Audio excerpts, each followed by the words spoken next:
कार्यक्रमाचे अध्यक्ष, माझे मार्गदर्शक, पेरेंट, गार्डियन, मेंटॉर, विनोद सर, माझे बंधू उलामाले सर, आंबेकर ताई, बंधुवर्य पळसकर सर, बंधू शैलेश भाऊ, प्रथम नागरिक चरण आखाडे, सर्वांची नामोल्लेख टाळतो, कारण मला बाकी परत सांगायचं तुम्हाला. आज खरं तर मी फार भावविभोर झालेलो आहे. एक सुंदर कवितेची दोन वेळ वाटतं मला की हाताला हवी हजार मोठे चांगली माणसं बोलण्यासाठी. ही एवढी चांगली माणसं माझ्या समोर आहेत, माझी बोटं कमी पडत आहेत खरं चांगली माणसं बोलण्यासाठी. इतकं मला आणि मला असं वाटतं की आपण जे काम करतो, नाव मिळवतो, तर कुठे सत्कार होतो तर कुटुंबाची थाप जोपर्यंत पाठीत पडत नाही त्याला पूर्णत्व येत नाही. ते पूर्णत्व आले ते मला आलेलं असं मला जाणवतं. आणि हमीद भाई तुमचा खरंच फार आभार सर. हमीदनी मला फोनवर बोलताना सांगितलं कार्यक्रम मोठ्या प्रमाणात आपण घेऊ शकतो, पण तुमचा वेळ आम्हाला जास्त वापरायचा आहे. तुम्ही 8 तारखेला येता इथे. 8 तारखेला तातडी नियोजन आम्ही करतोय कार्यक्रमाचं, म्हणून तुम्हाला याच ठिकाणी ग्रामपंचायतमध्ये आम्हाला तुमचा सत्कार घ्यायचा आहे. आणि मला या सत्कारापेक्षा आम्ही तो आणि सर अनिकेत आणि समिया यांच्या सत्कार जास्त कौतुक वाटतं मला की ही मुलं ज्यांच्यामध्ये आम्ही आमचं भविष्य पाहतो, किरण सर, विनोद सर, सगळे आपण मंडळी पाहतो, हे आपलं भविष्य आहे आपलं. यांचं सत्कार पाहणं, यांचं कौतुक होणं जास्त महत्त्वाचं आहे. आणि अनिलप्पा आवटी सर, आपल्याला शुभेच्छा वाढदिवसाच्या. आता मला असं वाटतं जे काय सांगायचं गझलच्या बाजून सांगेल मी की हर कदम तुम्हारा हो चाहतो की फूलों में झूलो तुम कयामत तक पिछलतों के झूलों में. हर नजर उठे तुम पर प्यार की मोहब्बत की, हर घड़ी मिले तुमको सुख की मसरत की. जिंदगी गुजर जाए खुशरंग ख्यालों में, चांद और सूरज के रोशन उजालों में, और जितनी होती है खुशियाँ जिंदगानी की, सब तुम्हें मुबारक, सब तुम्हें मुबारक. आणि दुसरं माझं एक आदर्श व्यक्तिमत्व ज्यांच्या छत्रछायेखाली आज एक व्यक्ती इथे उपस्थित आहेत, विनोद सर, आणि दुसरे व्यक्ती जे माझ्या वडिलांचे परममित्र होते सुबोध भाऊ सावजी, ते त्यांचे चिरंजीवी दुःख केले हो. ते या दोघांचं आपण जेव्हा म्हणतो की माणूस खूप यशस्वी झाला, खूप सक्सेस झाला, तर ते यश एकटाच नसतं. त्या परिस्थितीमध्ये सोबत असणाऱ्या त्यांच्या मार्गदर्शक लोकांचं, त्याच्या आई वडिलांचं, त्या परिस्थितीचं यश असतं ते. तर त्या दोन लोकांचं मार्गदर्शन मला पूर्ण इथपर्यंत चालू मिळालेलं आहे. विनोद सरांचं 10वी नंतर मी 11वीत मेहकरला गेलो, 12वीमध्ये MBBSला नंबर लागला, नागपूरला गेलो. तर त्या काळात संबंध काही तुटला नाही. सरांनी सांगितलं की जीवनामध्ये जेव्हा मला काही कठीण प्रसंग आले, वडील गेले, मी MBBSला फर्स्ट इयरला असताना, त्या काळामध्ये विनोद सर अवसरांनी मला बँकेत लोन काढून दिलं. आणि त्यानंतर तुला सर मी जेव्हा MBBSला गेलो तर मला आठवतं की हॉस्टेलला जवळजवळ 4 महिने जागाच नव्हती. बाहेर राहून एका छोट्या इंदोराच्या खोलीत मी राहायला लागलो नागपूरला. मग इथे आल्यानंतर आईला सांगितलं, आईने मला सांगितलं की भाऊंना भेट जाऊन, सुबोध भाऊंना, भाऊ राज्यमंत्री होते त्याकडे. भाऊने पत्र दिलं की माझ्या गावचा माझा पालक आहे, विद्यार्थी आहे, त्याचा पालक आहे सध्या, वडील वारले, त्याच्याला हॉस्टेलची आवश्यकता आहे त्याला. मला ते पत्र दाखवलं. मी लवंगी आमचे वार्डन होती, ते लगेच मला रूम मिळाली. मला असं वाटतं की हे जे ऋण आहे आपल्या गावचं, ते ऋण मी जोपर्यंत हयात आहे तोपर्यंत मी फेडू शकत नाही. आणि त्यामुळं सरांनी म्हटलं की बा उलामा सरांनी की डॉक्टरांनी पाय जमिनीवर आहे, कारण मला तुम्ही लोकांनी जोपासलेला आहे, तुम्ही मला प्रवास पाहिलेला आहे सर, इथून मी पण पोहोचलो. आणि मला असं वाटतं की मी एका गझलमध्ये लिहिलं होतं की बहुत ढूंढा बहुत देखा कोई किस्सा नहीं मिलता, तेरी सूरत से मिलजुलता कोई चेहरा नहीं मिलता.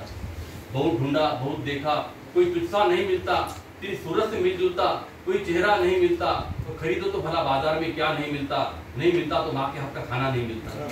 खरीदो तो भला बाजार में क्या नहीं मिलता, नहीं मिलता तो माँ के हाथ का खाना नहीं मिलता. और पिताजी रात को थककर घर आते तो कहते थे बिना मेहनत मेरे बच्चे कभी पैसा नहीं मिलता. और बुजुर्गों की दुआओं से बदल जाती है तकदीरें, सभी को मगर इस खजाने का हिस्सा नहीं मिलता.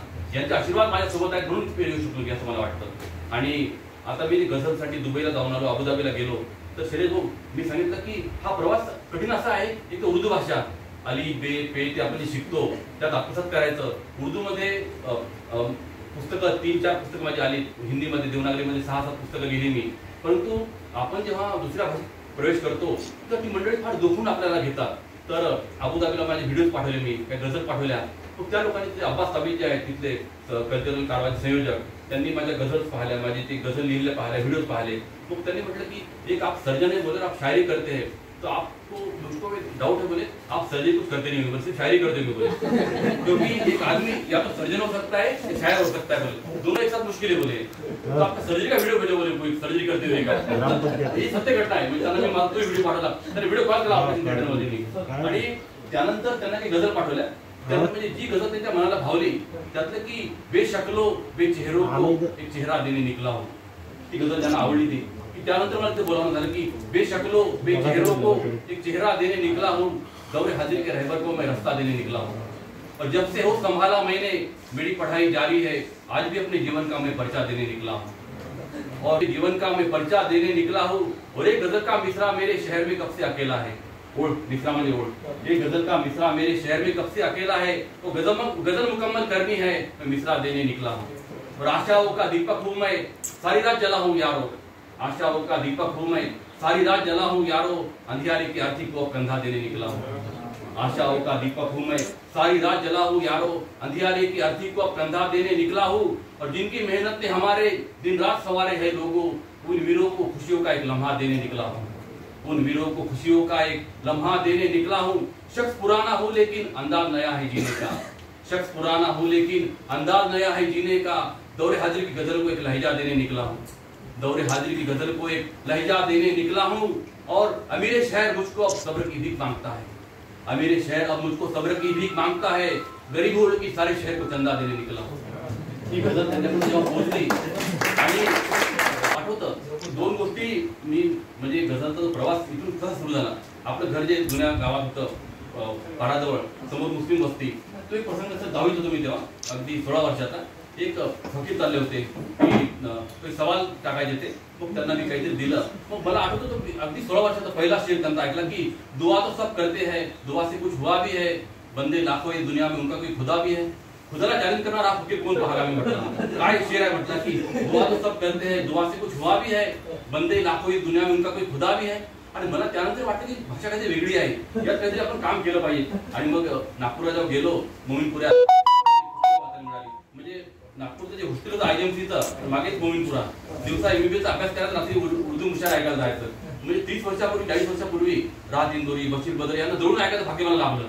मग त्या काळात गालिब, मीर, मोमीन, इक्बाल, फिराक सगळं वाचून काढलं मी, म्हणजे MBBS अभ्यास सोबत हेच करायचं, सोबत अभ्यास चालू होता। आणि मला आठवतं की डॉक्टर विनय वाईकर होते अनेस्थेटिस्ट, ते सिनियर होते आम्हाला, त्यांचे पुस्तक होते आईना एक गजल, ते पुस्तक वाचून काढलं मी। मला असं वाटतं की हे वाचता वाचता स्वतःची जी व्यक्त होण्याची माझी भाषा होती ती बदलून गेली, मराठीतून उर्दूमध्ये गजल लिहायला लागलो। आणि सरांनी सांगितलं 10वी मध्ये असताना, सर जेव्हा इतिहास शिकवायचे आम्हाला, मला एक शेर आठवतो सरांनी की जिंदगी इतनी अजीज क्यों है, मौत से इतनी वहशत क्यों, मौत अगर आने के लिए तो जान जाने के लिए है। हा एक शेर, पहिला शेर सरांनी सांगितलेला मला, तो मला आठवतो। तर मला असं वाटतं की कुठलाही प्रवास एकच प्रवास नसतो, म्हणजे तुम्ही सगळे माझ्यासोबत चालत आहात असं मला वाटतं। आणि आता मी अबुधाबीला गेलो सर, दुबईला गुलाम सर, चरण, सगळे मंडळी हमीद, म्हणजे शुभेच्छा फेसबुकवर तुम्ही कमेंट्स पाहिल्या मी सगळ्या, की तिथे अबुधाबीला गेल्यानंतर दुबईला गेल्यानंतर त्यांनी मला